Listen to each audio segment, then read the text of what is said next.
Pemirsa, kebakaran satu unit rumah terjadi di Desa Sungai Pinang, 2 Ogan Ilir. Petugas pemadam kebakaran yang tiba di lokasi kejadian langsung melakukan proses pemadaman.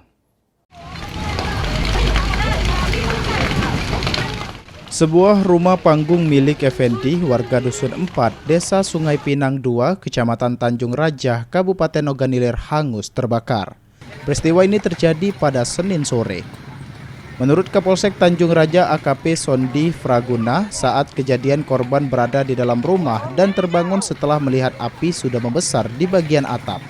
Korban kemudian berhasil menyelamatkan diri dan meminta bantuan warga. Warga bersama personel Polsek Tanjung Raja berupaya memadamkan api agar tidak merambat ke bangunan lain. Api akhirnya berhasil dikuasai setelah 1 jam kemudian.